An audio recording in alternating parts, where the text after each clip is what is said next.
The Five on a Hike Together by Enid Blyton.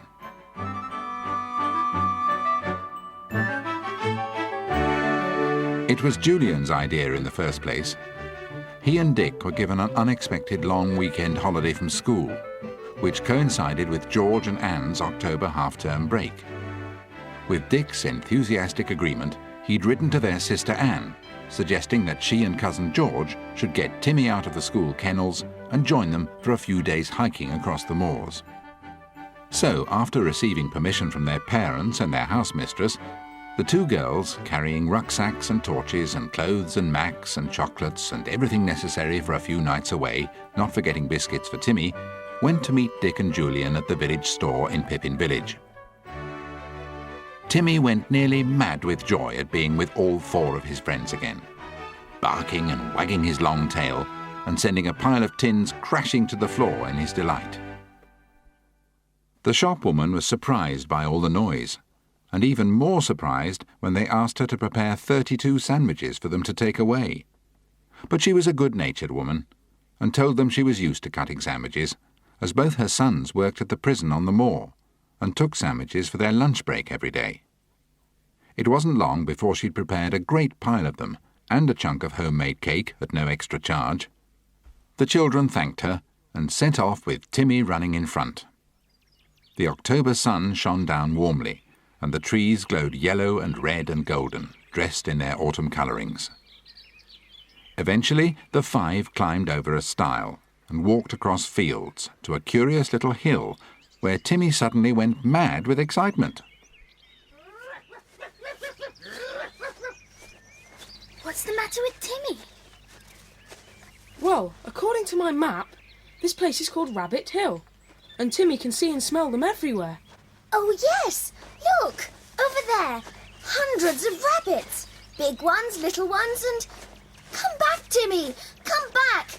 Timmy! Timmy! It's no good calling him, George. He won't catch one anyway. They're too nippy for him. Yes, as soon as he chases one down one hole, another bobs up behind him. Come on. Keep going. He'll join us when he sees we're going on. We've got some way to go yet. All right. Julian, do we sleep at farmhouses at night? Farmhouses for 2 nights, and inns on the others. I've marked them all down on my map. Blue Pond Farm is our first stop. Suppose they haven't room for us. Well, Dick and I can sleep in a barn if necessary, and... Where's Timmy? What? Timmy! He's gone! Disappeared! And he had to. They went about calling his name and looking everywhere, but couldn't find him, until quite by chance they came upon him stuck halfway down a rabbit hole. He was scrabbling with his feet, trying to get out, but it was no good. He was well and truly stuck. It took the children 20 minutes to get him out. He whined and went to George, who ran her fingers over him but could find nothing wrong. But still he whined, and George was quite worried about it. But they went on their way, ate their delicious sandwiches at lunchtime, and then set off for Blue Pond Farm.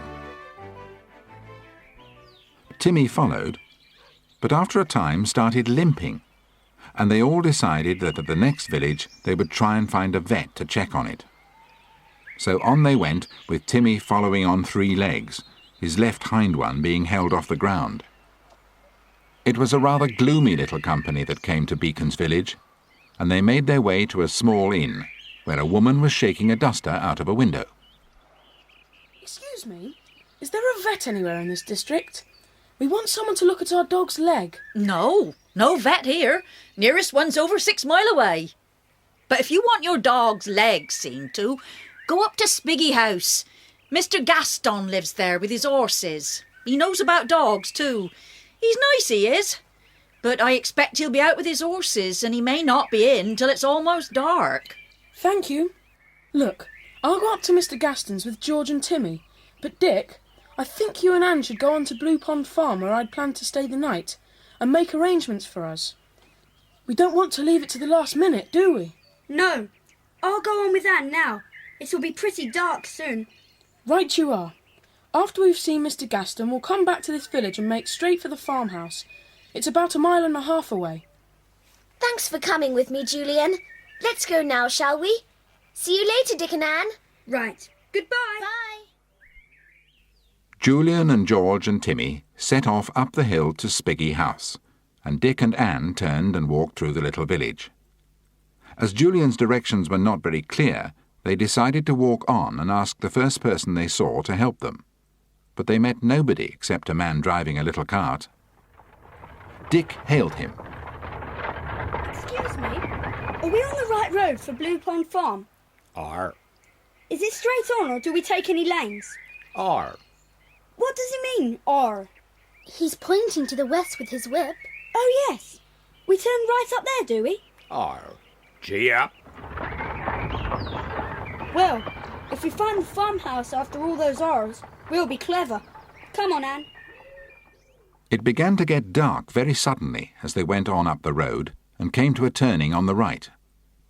This must be the one the man meant, so they walked down it. Tall hedges on both sides made it look like a tunnel. So Dick used his torch, and eventually they came to a stile. Thinking this might lead to the farm, they went over it and found themselves in a large field. They walked across it and came to another stile that led to what looked like the edge of a moor. But no farmhouse was to be seen, and no lights anywhere. And just to make things worse, it started to rain.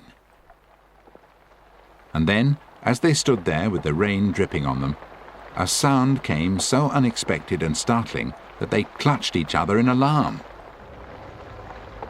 Dick, what is it? What are those bells? What are they ringing for? I've no idea. I wish they'd stop. They frighten me. They're not church bells. No, they're certainly not church bells. They're a warning of some kind, I'm sure. Fire? No. We'd see a fire if there was one. War? No. They used to use bells and beacons to warn people of wars a long time ago, but not now. Dick, that village was called Beacons. Do you suppose... Oh, Dick, are we hearing long ago bells? They don't sound like bells I've ever heard in my life. Good gracious, no. They're not long ago bells. Those bells are being rung now at this very minute. But why do they ring on this dark night? I don't like being lost like this with those bells ringing madly. Oh, they've stopped. Oh, Dick, let's find Blue Pond Farm as soon as ever we can. Come on, then. Keep close to the hedge. If we follow it, we must come to somewhere new. We mustn't wander onto the moorland. Dick took Anne's arm and kept to the hedge. At last they arrived at a path that led to a lane, and then, oh, a wonderful sight! Not far off there was a light shining. They came to a low stone wall and followed it to a broken-down gate. They opened it and went along a muddy path which led to the door of a stone cottage. Nearby was the window which showed the light they had seen so thankfully. The two children could see an old woman inside, bent over some sewing. Dick knocked hard on the door. The old woman never moved. He knocked again, more loudly. Still the old woman sewed on placidly. Dick tried the door, and it opened. He walked boldly in, followed by Anne, and entered the room where the old lady was. She didn't look up, and Dick had to walk right over to her before she knew they were there. She leapt up in such a fright that her chair fell over. I'm sorry. We knocked, but you didn't hear. Oh, you gave me such a fright. Where did you come from this dark night? We've been looking for this place. Blue Pond Farm, isn't it? We wondered if you... No good talking to me, my dear. Deaf as a post I am. You've lost your way, I suppose. Well, you can't stay here. My son won't have no one here at all. You'd better be gone before he gets back. He's got a nasty temper, he have. Oh, dear Anne. Surely she can see how wet we are. I can guess what you're saying. You're wet and tired. But it's my son, you see. He don't like strangers here. But look, the girl can go up those stairs to the loft. There's a mattress up there. You can stop there for the night. But don't come down till I call you in the morning. I'll get into trouble if my son knows you're here. You, my lad, will have to sleep out in the shed or somewhere.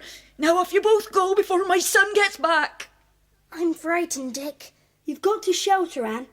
Go to the loft. Eat your sandwiches, get dry, and get to sleep. I'll find somewhere and see you in the morning.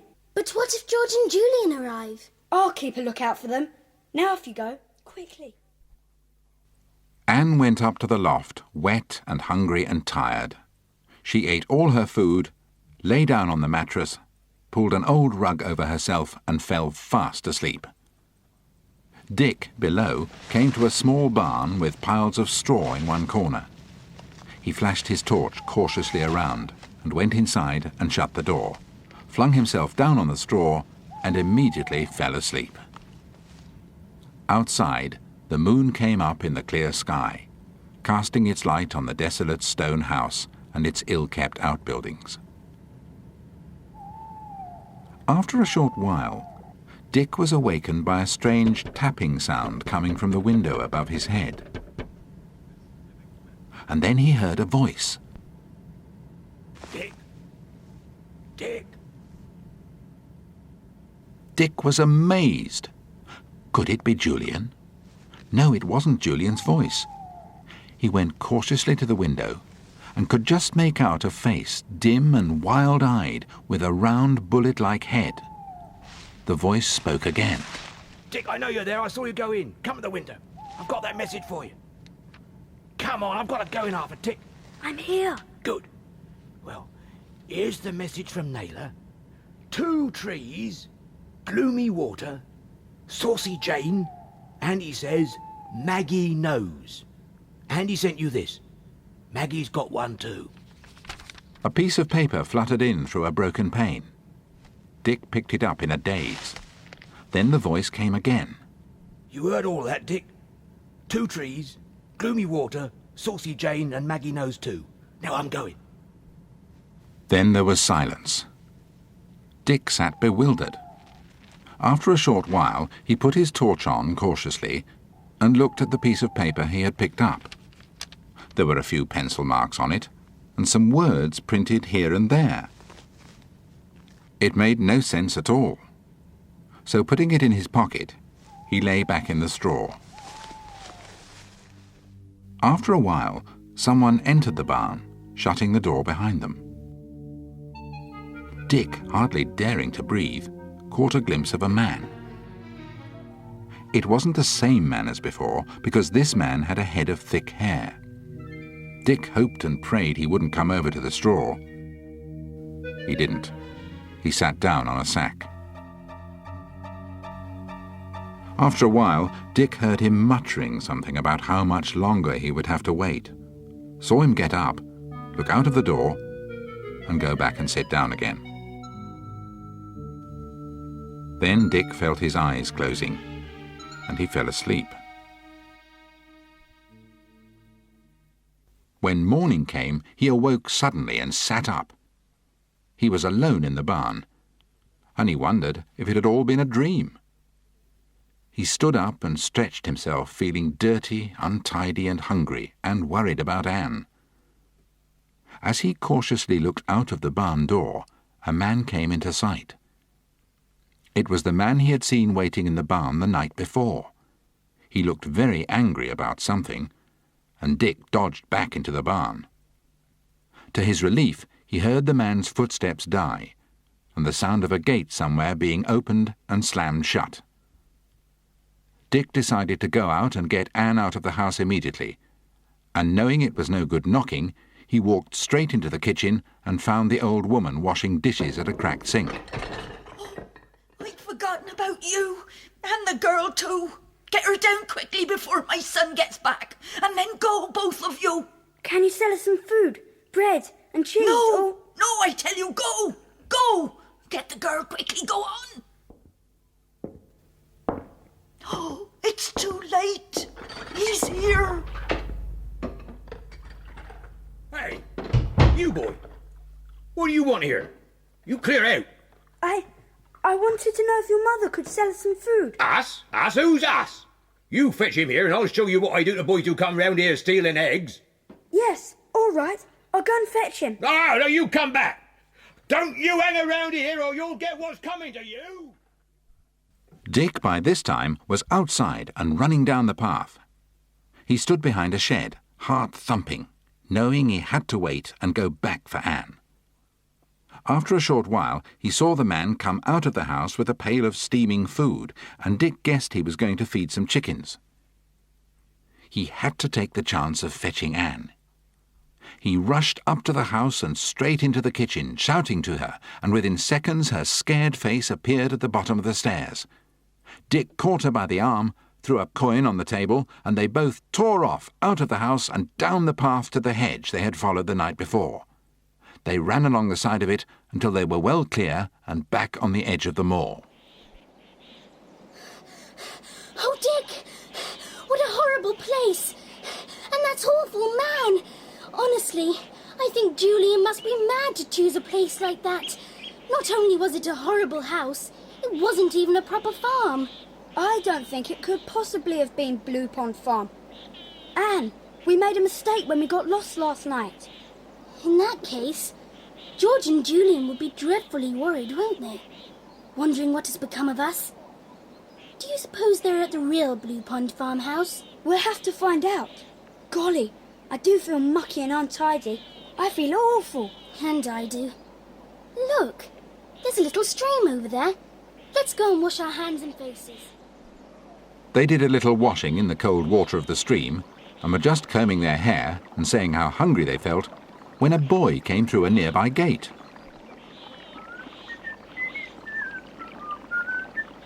Hello, you two. Are you out hiking? Yes. Can you tell me if that place up there is Blue Pond Farmhouse?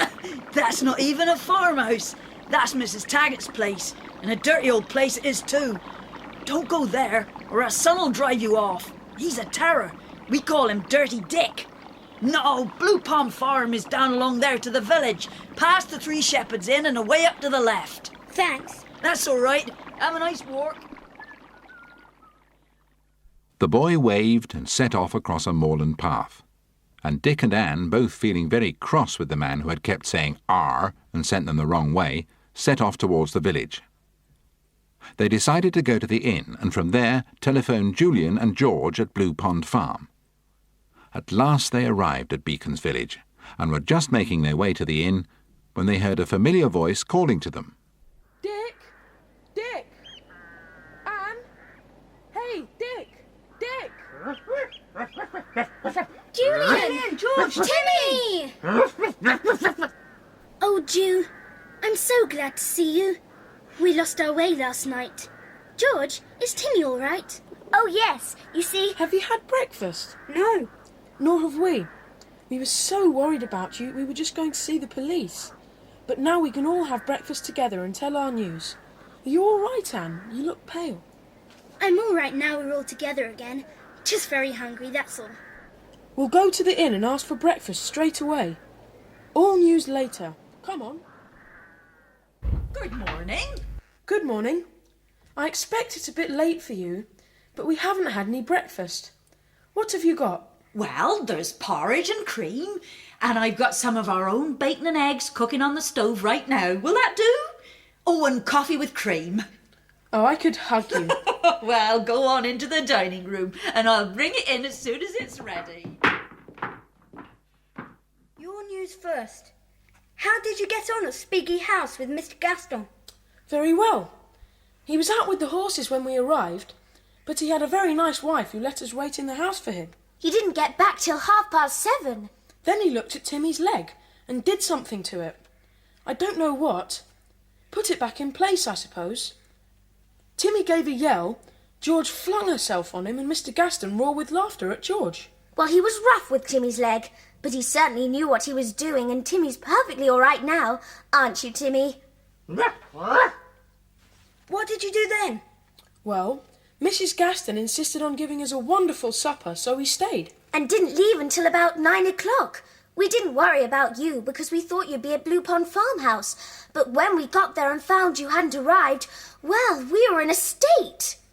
They were very nice at the farm and put us up for the night. And we thought if you hadn't turned up by this morning, we'd go to the police and report you missing. So down we came without any breakfast. That shows how worried we were. There's a nice smell coming from the kitchen now, though. It's like magic. Just what I'm longing for. Here we are then. Toast and marmalade to come, and if you want anything else, just ring the bell. There's some porridge for the dog too. Oh, thank you. That's marvellous. Too good to be true. Well, help yourself, everybody. Dick, you haven't told us what happened to you two last night. Well, the plain fact is... Pass the salt, please, George. Thanks. We got lost. And when we did get somewhere, we thought it was Blue Pond Farm, and we stayed the night there. Didn't the people there tell you weren't at the right place? Well, the old woman there was stone deaf. I say, isn't this bacon good? And she didn't understand a word we said. Oh, it was a horrible place. And we were worried because you didn't arrive. Actually, we had a pretty poor time, Ju.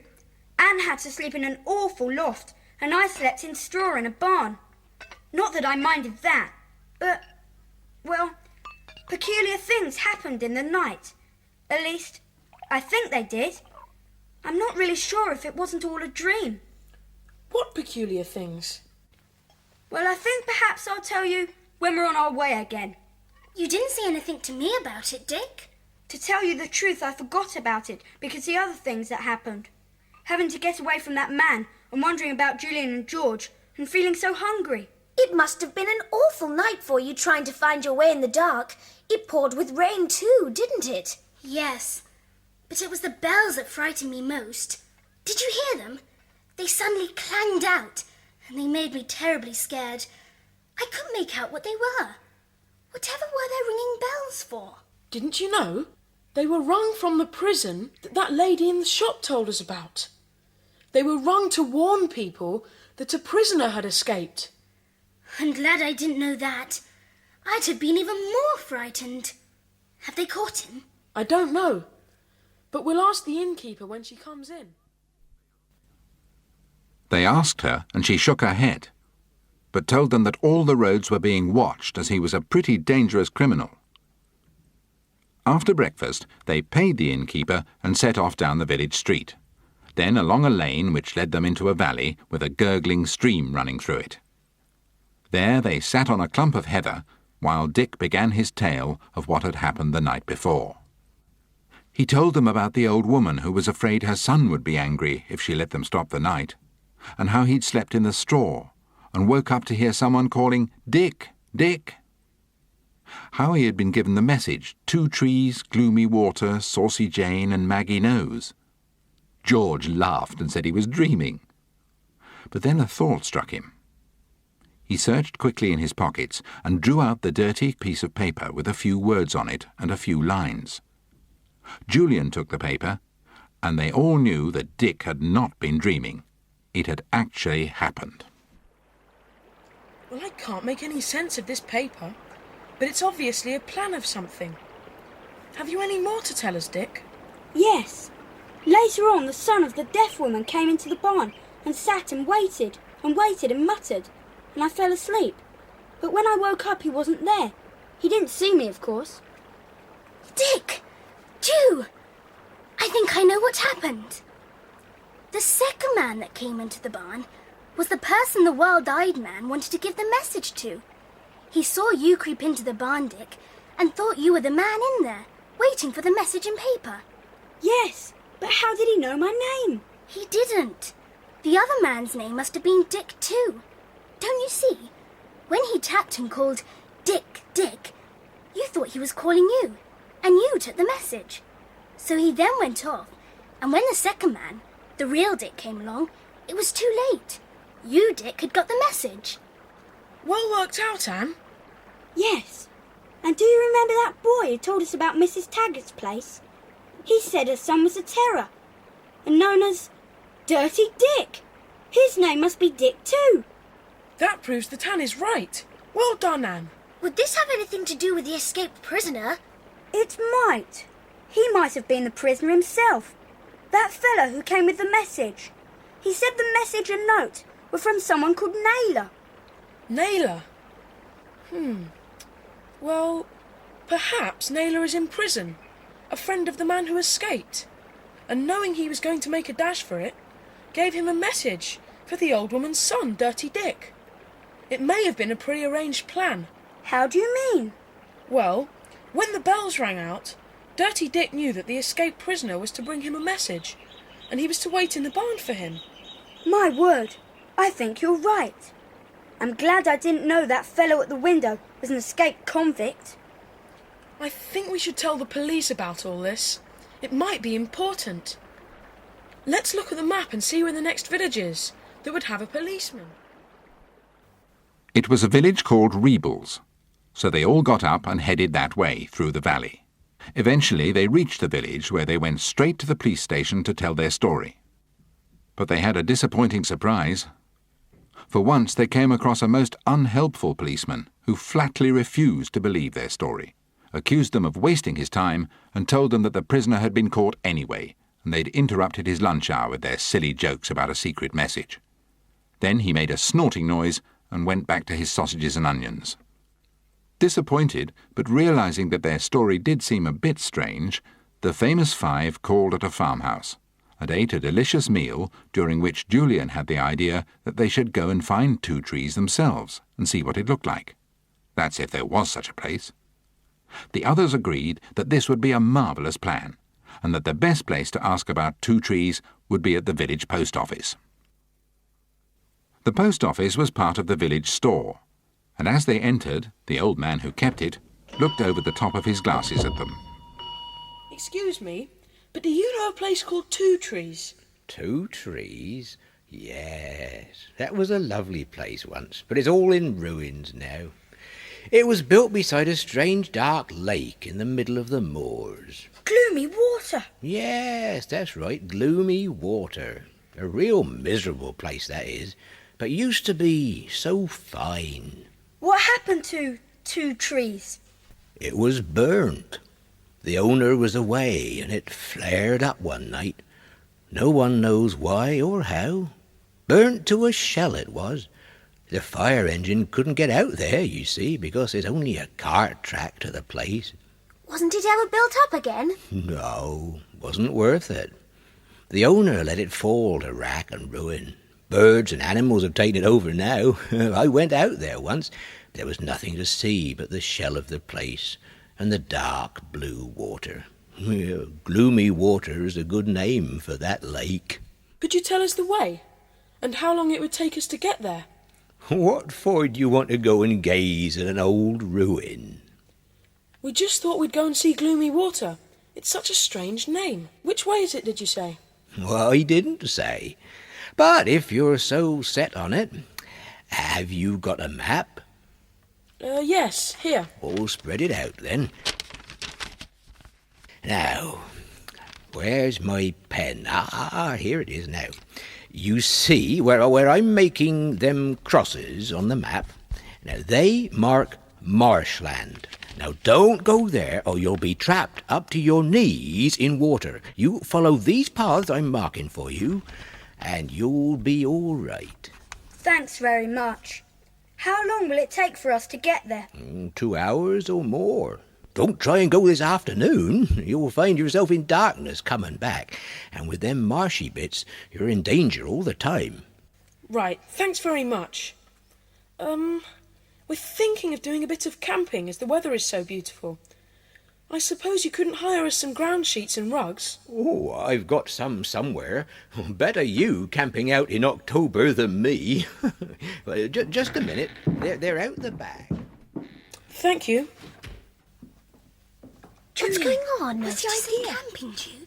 I'll explain outside. Here they are. Thank you. Just what we want. And here's the money for them. Oh, thank you. A good day to you. Better you than me. Julian, what's up? What's all this camping stuff for? Well, I suddenly thought we ought to go to Gloomy Water and snoop around. And if we took things and camped out in the ruin, we might make more of our few days. What a good idea! Well, I feel quite sure that there's something up at Two Trees. We might even meet Maggie there. We might. But I think somebody ought to follow up that message besides Maggie. Dear Maggie. I wonder who in the world she is. Somebody worth watching if she's the friend of convicts. Look, I thought we could buy some extra food, go to Gloomy Water this afternoon, find a good place to shelter in the old ruin, and get some heather or bracken for beds. Then tomorrow, bright and early, we can have a look around. Sounds smashing. The sort of thing we like. What do you say, Tim? They bought some bread, butter, potted meat, a big fruit cake, chocolate biscuits and a large bottle of lemonade and set off. It was a really lovely walk over the moorlands with some beautiful views. As they approached Two Trees, Julian was very careful to take the right paths traced carefully on his map by the man in the post office. He didn't want them to be caught in the marshes.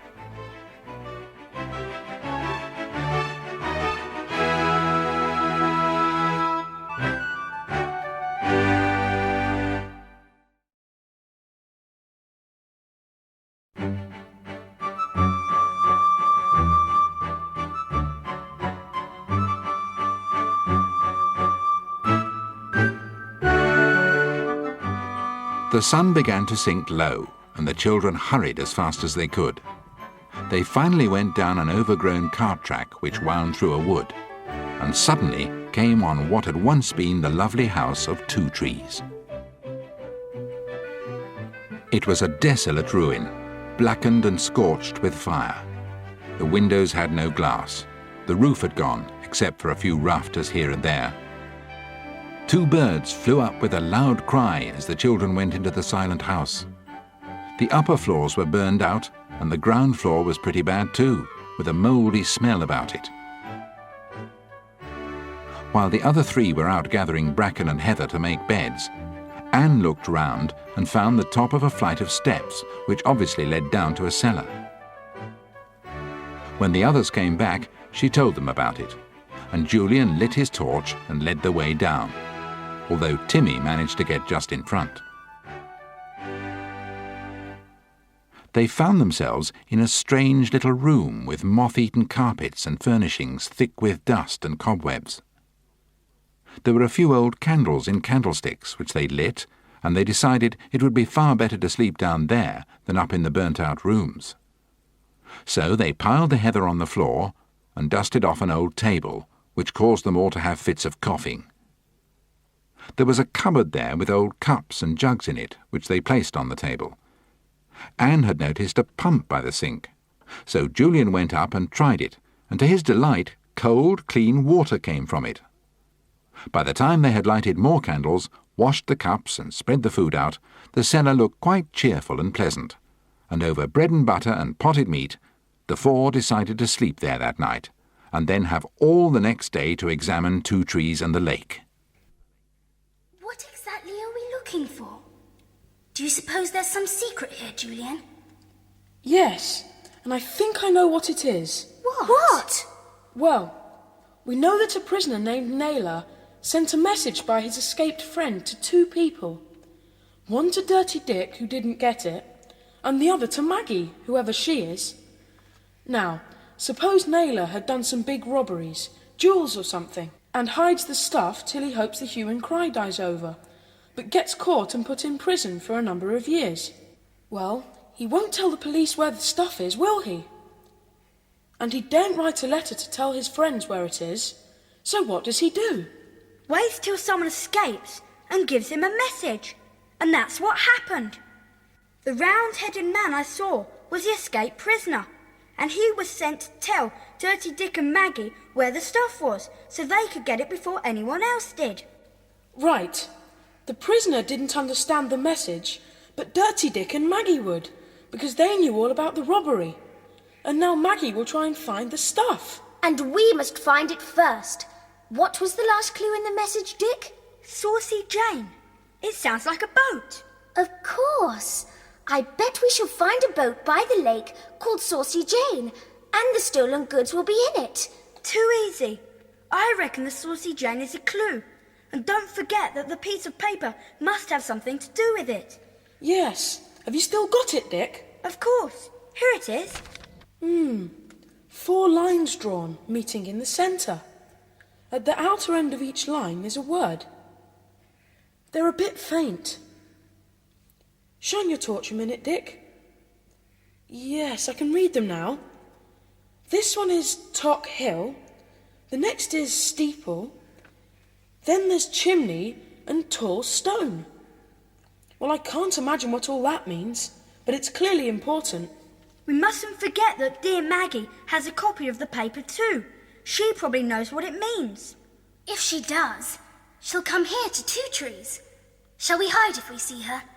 No, she won't know we've got the message and paper, so we'll just say we're on a hike and sheltering here for the night.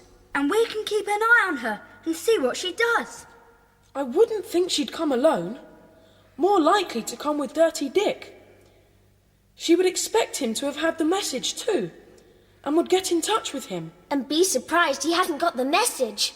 It's all very complicated, but I'm half asleep. I think I'm going to settle down.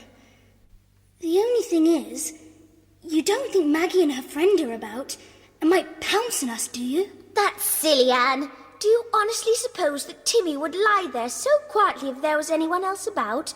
He'd be barking his head off. By this time, all four were very tired and settled down on their heather beds, confident that they would be safe with Timmy on guard. The four slept like logs. Nobody moved except Timmy, who twice went up to investigate some sounds. However, the first was just a toad, and the second a fox. The children slept soundly till 8:30.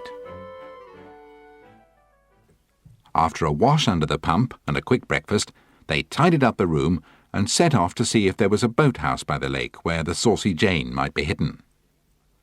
They walked beside the lake as best they could, but it was difficult because bushes and trees grew right down to the edge. Just as they were giving up hope, they came to a little backwater, and there, built right across it and covered with ivy and brambles, was a boathouse. The wooden boards on the side were so rotten that they could easily pull them away to make an opening, which they all climbed through. Once inside, after their eyes became accustomed to the darkness, they could make out 3 boats. 2 of them were half full of water, with their bows sunk right down. Julian shone his torch around, and they could see old oars strung in one corner. It was a dreary, desolate sight. I don't like this place much. It's so damp and deserted. Flash your torch on that boat, Dick. What's it called? Meg, the Merry Meg. Well, she might be the sister of Saucy Jane.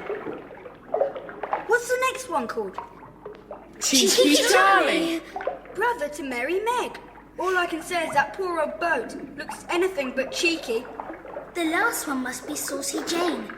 I do hope so. It isn't. It's Careful Carrie. Well, it's quite obvious the Saucy Jane belongs to this family of boats here. But where is she? Sunk out of sight? No, look. It's so shallow we'll be able to spot anything on the bottom. It's quite clear by the light of our torches. Hello? What's that flat wooden thing standing upright over there? It's a raft. Looks in good condition too. It might be fun to see if it will carry us on water. Oh, yes. Later, perhaps. But where is the Saucy Jane? Do you think she might be hidden somewhere on the banks of the lake? That's an idea. We ought to explore round and see if we can find her. I'm sure the loot is on her somewhere. All right, let's go now. The children left the boathouse and went to the edge of the silent lake and decided to try the left bank first. But they found nothing, and after 1/4 of a mile the undergrowth became so thick it was quite impossible to force their way through it. So it was decided to give up, much to Timmy's disappointment, who was the only one enjoying himself. They were just on their way back to the old house, wondering if they should perhaps explore the lake by raft, when Timmy suddenly stopped. What's up, Timmy? What is it? Look, through the trees, by the house, 2 people. Maggie! I bet it's Maggie. And Dirty Dick. I recognise him. Yes, that's Dirty Dick, all right. So that's Maggie. Well, I don't like her. She looks as hard as nails. A good companion for Naylor. Look, we'll just walk out quite naturally and let them see us. Act as if we're a bunch of harmless kids. If there are any leading questions, leave them to me. Ready? Anne and George didn't like the look of the woman, who was wearing trousers and had a jacket draped over her shoulders. She was smoking a cigarette and wore sunglasses. And Dick didn't like the look of the man any more than he did at the old cottage. The man and the woman looked surprised and annoyed when they saw the 4 children swing out of the bushes, chattering away with Timmy bounding along beside them. It all looks pretty wild, doesn't it? Yes. The old house looks worse than ever this morning. Hey, you children! What are you doing here? Just hiking. It's our half-term. Don't you know this is private property? No, it's only a burnt-out ruin. Anyone can come. We want to explore the lake. It looks exciting. You can't. It's too dangerous. People are forbidden to bathe in it or to use a boat. We weren't told that. We were told how to get here, and no one said the lake was forbidden. We want to watch the moorhens. And we've been told there's deer near here. And wild ponies. We saw some yesterday. Stop this nonsense! People aren't allowed here! Now clear out before we make you! Why are you here, then? You clear off, I say, or I shall come and... Well, take hold of that dog's collar. He looks savage. He is savage, and I'm not holding his collar while you're about. Don't think it. It's all right, children. My friend just lost his temper for a moment. Call your dog back. Not while you're about. How long are you staying? What's that got to do with you? Let's go and have something to eat. The famous 5 marched forward. Timmy barked savagely as they came close to the unpleasant couple, who shrank back at once and eyed the children angrily as they went past. George placed Timmy on guard at the doorway of the old house, and the 4 children went down to their cellar, where they looked round to see if anyone had been there while they were away. But nothing seemed to have been moved. They had a quick lunch and went to the boathouse to see if they could launch the raft on the water. But their hearts sank as they saw Maggie and Dirty Dick out on the lake in the only good boat from the boathouse, the Merry Meg. Dirty Dick was rowing hard. Did they know where the Saucy Jane was? As quickly as they could, the children manhandled the big raft onto the water, where it bobbed about gently. Julian jumped onto it and held it steady, while the others got on, and Timmy, last but not least, joined them with a bump that made the raft bob about violently. Then the 4 children, each with a small paddle, took the raft down the little backwater and out onto the lake itself. And it wasn't long before they got near to the Merry Meg, where Maggie and Dirty Dick were sitting close together examining something. They've stopped rowing. Do you suppose they have a piece of paper like the one we have and are examining it? I don't know, but let's get as near to them as we can. It'll make them mad at us, but I can't help that. Oh, they've heard us and seen us. They look really angry. Pretend we're out rowing just for fun. All right. Hello? We took the raft out. It goes well. Does your boat go all right? You'll get into trouble taking that raft without permission. Tell us where you got permission to use the boat, and we'll ask them if we can use the raft. Go away! We don't want you kids spoiling our afternoon! We like to be friendly, don't we? Yes, Yes, we we like do. They're not very pleased with us. Look, they're rowing off. Come on, follow them. We might learn something. But they didn't learn anything. Dirty Dick rowed to the west bank, then out into the middle again, then over to the left bank, and all the time the children followed until they realized he was taunting them. So, tired and hot and a bit quarrelsome, they gave up the chase and went back to the boathouse, where they tied the raft up under some bushes and made their way back to the house. They felt much better after a good supper, and with Timmy planted at the top of the stairs as guard, they discussed their plans for the next day. We must find the loop before we return to school on Tuesday. We really must. Let's see the plan again, Ju. I saw a tall stone for a second or so when we were on the lake. So did I, on a high slope about a mile away. We were so busy paddling, I didn't have time to say anything. And remember, There is a tall stone marked on the plan. Yes, here it is, at the end of one of the lines. And at the other end of the line, it says Tock Hill. Get your local map out, Ju, and see if there is a place called Tock Hill. All right. Now, let's see. Tock Hill. Tock Hill. There it is! On the opposite side to where George and I saw Tall Stone. Tall Stone on one side and Tock Hill on the other. That surely means something. It does! It's bearings given to show the whereabouts of the hidden goods. And Listen! I know how to read the plan. It's easy. Let's take all the clues we know. First, the spoken clues. 2 trees, that's here. Gloomy water is where the stuff is hidden. Saucy Jane is a boat that contains the stuff. go on. Maggie knows. Well, she's here and probably an old friend of Naylor's. Now for the clues on the paper plan. Tall stone, Tock Hill, chimney and steeple. It must be the only spot on gloomy water where all 4 things can be seen at the same time, and that's where the stuff is. Well done, Dick. The Saucy Jane must be there, either on or in the water. We've got to find that spot. The next morning, they launched the raft and paddled around the lake until Anne and George saw the tall stone again. Then, keeping that in sight, they gently paddled about until they saw Tock Hill and a gleaming distant steeple. Then, to their delight, the chimney on the old house came into view, and bristling with excitement, they kept the raft still at this spot where they could see all 4 clues. Then Julian took a long piece of string from his pocket, tied his heavy torch to the end of it, and dropped it into the water, letting the string run through his fingers as the weight went down. After a short while, it stopped, and Julian knew that his torch had reached the bed of the lake. Then, from his pocket, he brought out a large piece of cork, tied the end of the piece of string around it, and dropped it into the water.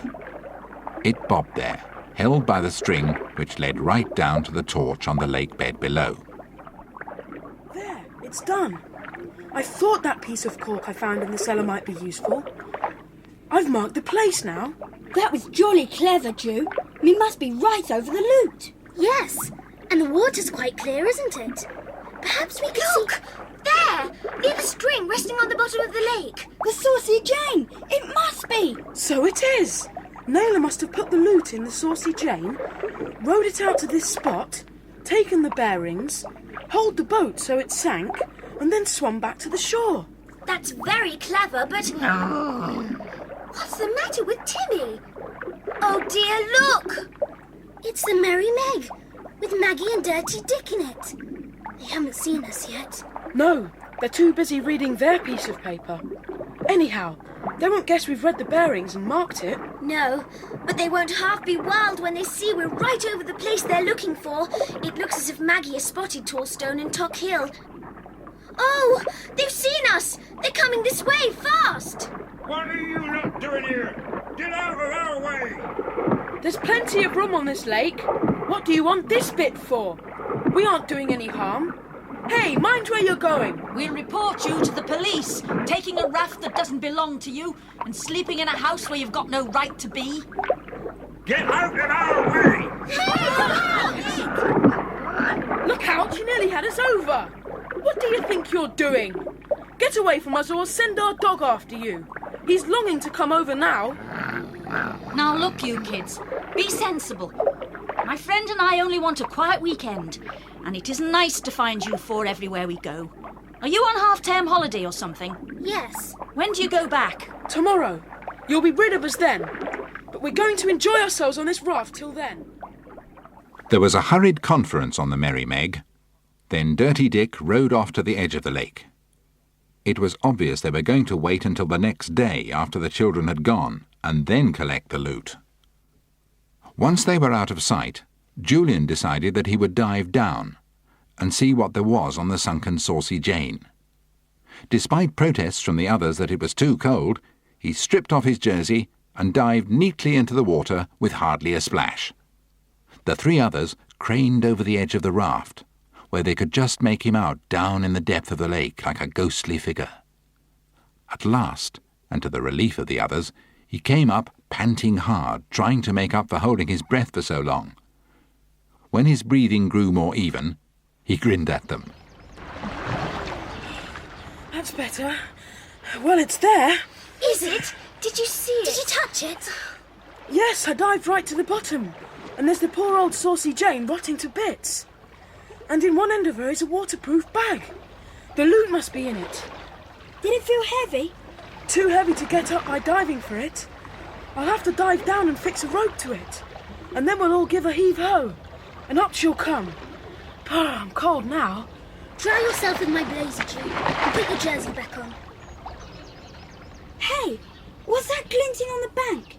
Is someone watching us through field glasses? It'll be Maggie and Dirty Dick. Blow. That'll put an end to us hauling up the loot.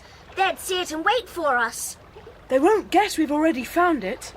But I bet they were worried when they saw me dive in just over the sunken boat. Anyhow, we'll have to go back to the boathouse and get some rope. But even when we got some rope, how do you propose we get the bag up from the boat? They'll be watching us through those glasses every time we come out. There's only one time to come when they won't be able to watch us, and that's tonight. We'll come tonight. That's a smashing idea. Let's go back now, before you get cold, Jew. They won't come back here. They'll wait till we've gone tomorrow. They paddled rapidly away, and Dick took a last glance to make sure that the piece of cork was still bobbing about on the water to mark the spot where the sunken boat lay. Yes, it was still there. Just before midnight that night, the moon was well up and very bright. So keeping in the shadows, the five crept down to the lakeside. The water gleamed in the moonlight, and a bright moon path ran all down it. It was lovely to see, but the lake looked very dark and brooding as they pushed out the raft, threw on the coil of rope which they fetched from the boathouse, clambered aboard, and set off. At least it's a heavenly night, and quite peaceful. Don't start the owls hooting by talking too loud. It's a weird sort of lake. Is anyone looking for our four bearings? Well, we are going in the right direction. Come on, paddle on gently, everyone. Look, there's the tall stone. And that's Tock Hill over there. And there's the steeple shining in the moonlight. I bet Naylor hid his loot out here on a moonlit night. All the bearings can be seen so clearly, and there's the chimney now. We've got them all in view. We must be near. And there's the piece of cork. Look, how extremely clever we are. I really have a great admiration for the five. Idiot. Go on, strip now, Dick. We'll do our job straight away. Oh, it's cold. Look after our clothes, Anne. Got the rope, Dick? Come on, then. In we go. The two boys had to surface for breath several times before they finished the task of tying the rope round the waterproof bag. And when they had, it proved impossible to haul it up without tipping the raft and spilling the five into the cold waters of the lake. So they decided to paddle back to the shore, letting the bag drag behind them.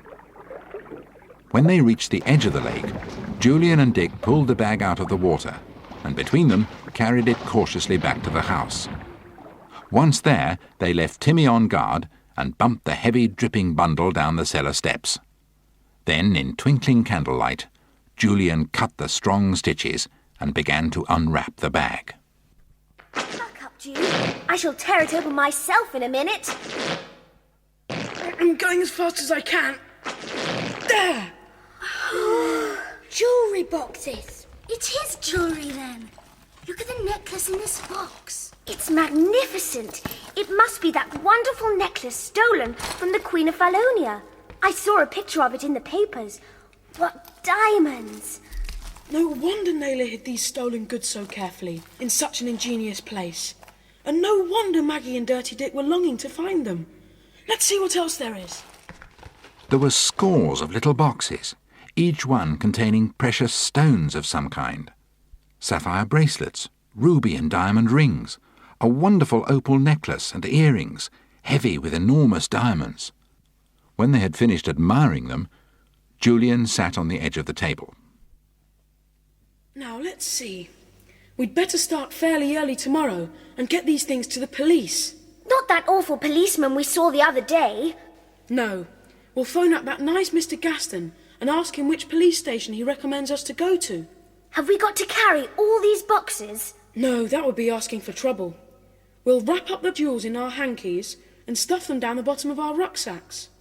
We'll leave the boxes here. The police can collect them afterwards if they want to. So, it was all decided. The next morning they set off, each with a rucksack on their back, and each with jewels worth thousands of pounds in their charge. But when they were a little distance from Two Trees, they had a surprise. Come here, you lot! It's Maggie and Dirty Dick. What's up with them? They're trying to cut us off, look! They've left the path and are taking a shortcut to come across to us.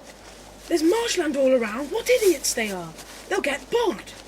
They look as if they've gone mad. What's the matter with them? I know. They've been into the cellar and found the bag and all the empty jewellery boxes. They know we've got the goods. Of course. We should have thrown the boxes into the cellar beyond and locked the door. You come here, you lot! Dirty Dick looks as if he's gone out of his mind with rage. Let's hurry on. That man looks savage. But stick to the path and no shortcuts. Look, Maggie's in difficulties already. Help! I'm sinking! Somebody help me! Ah! He's ankle deep in the marsh. I'll kill you, kid, when I get you! He's getting nearer. Ah! He's sunk up to his knees in the marsh. It's horrible. Help, I'm sinking! My ankle, I'm broken it! Maggie! Come over here and help me, Maggie! I can't! I'm stuck! I'm stuck! Ought we to help them? No, they can't get far now, and it'll be easy for the police when they come to collect them. Yes, nicely embedded in the marsh. I don't feel sorry for either of them. They're bad lots. Help! Come Help here, me! help, somebody! Oh, please help I'm me! sinking! 2 hours later, they arrived back at Rebels, and Julian telephoned Mr. Gaston, who listened with amazement to his story and could hardly believe his ears. However, within half an hour he arrived in his car and drove them all to the police station at Gathercombe, where he knew the inspector. Come into my room. Now, Mr. Gaston has warned me that you were coming. Now, first of all, where are these jewels? Let's have a look at them before you start your story. Here's mine. There they are. Inside my hanky. Phew. The very jewels, and to think the police everywhere have been hunting them for months and months. Where did you find them? Well, it's a rather long story. It was our half-term holiday, and we all decided to go on a hiking weekend and take Timmy with us. Mr. Gaston and the inspector listened with amazement as Julian told their story. He did it very well, prompted by the others when he forgot anything. When he'd finished, the inspector reached for the telephone. Will those two still be there, stuck in the marshes? Oh, yes. They're really bogged down. Right.